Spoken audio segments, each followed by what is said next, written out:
ಈ ಸಲ ನೀವಿದ್ದೀರಾ ಅಂತ ಕೇಳ್ತಾ ಇದ್ದವರು ಈಗ ನೆಕ್ಸ್ಟ್ ಏನು ಅಂತ ಕೇಳ್ತಾ ಇದ್ದೀರಾ. ಒಂದು ಕತೆ ಹೇಳ.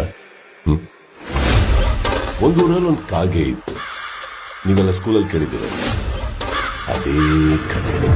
ಆ ಕಾಗೆಗೆ ಹಸುವಾಗಿದ್ದಾಗ ಒಡೆ ಮಾಡ್ತಾರ ಅಜ್ಜಿ ಹತ್ರ ಹೋಗಿ, ಅಜ್ಜಿ ನಗೊಂದು ಒಡೆ ಕೊಡ್ತೀಯಾ ಅಂತ ಕೇಳ್ತು. ಅಜ್ಜಿ ಪ್ರೀತಿಯಿಂದ ಒಂದು ಒಡೆ ಕೊಡ್ತು. ಕಾಗೆ ಆ ಒಡೆನ ತಗೊಂಡು ಹಾರ್ಕೊಂಡು ಹೋಗಿ ಒಂದ್ ಮರದ ಮೇಲೆ ಕೂತು ಇನ್ನೇನ್ ತಿನ್ಬೇಕು. ಒಬ್ಬನ ಎಂಟ್ರಿ, ವಿಲನ್.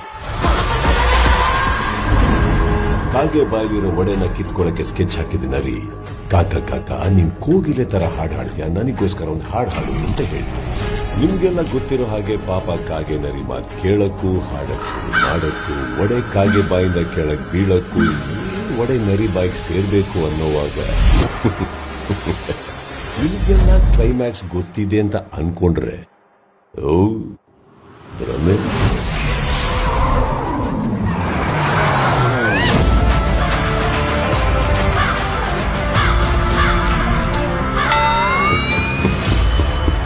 ಈ ಸಲ ಬಿಗ್ ಬಾಸ್ ಹಾಗೇನೆ ನಾವು 11 ಸೀಸನ್ ನೋಡಿದೀವಿ. ನಮಗ್ ಬಿಗ್ ಬಾಸ್ ಬಗ್ಗೆ ಎಲ್ಲಾ ಗೊತ್ತು ಅನ್ನೋರ್ಗೆ